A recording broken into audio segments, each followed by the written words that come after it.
Bonjour camarades. Alors la loi de sécurité globale et la loi dite séparatisme font toutes deux partie d'une même campagne réactionnaire et autoritaire du gouvernement. D'un côté, il tape sur ceux qui refusent de se laisser faire, qu'ils soient migrants ou gilets jaunes, et de l'autre, il tente de détourner la colère populaire par une odieuse campagne raciste, en particulier contre les musulmans. Crise sanitaire, attentat, tout est bon pour justifier une mise au pas de la société dans son ensemble. En fait, le gouvernement veut imposer à toute la société ce que les travailleurs connaissent déjà dans les entreprises, la loi du chef et de l'arbitraire, sans aucun droit pour la contester.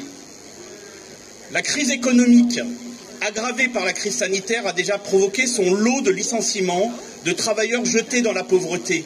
Et ça ne peut que s'aggraver. Et en face, les fortunes des grands patrons explosent, alimentées par les dizaines de milliards versés par l'État à fonds perdus. Alors le gouvernement ne peut que craindre les révoltes. Et pour se préparer à y faire face, il renforce son arsenal répressif. Il donne toute l'attitude à la police dans ses basses œuvres. Par cette campagne réactionnaire, il prépare le terrain s'il doit mater les travailleurs, les pauvres, les opprimés qui demain contesteront sa politique. Dans une société divisée en classes, c'est le rôle de l'appareil d'État de mater les contestations.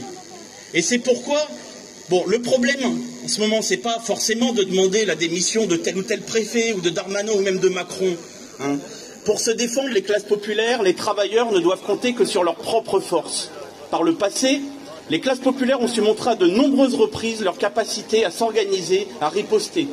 Alors c'est en changeant en profondeur cette société qu'on se débarrassera de toutes ces tares, dont le racisme, dont l'arbitraire, qu'il soit policier ou patronal. Merci. Merci beaucoup.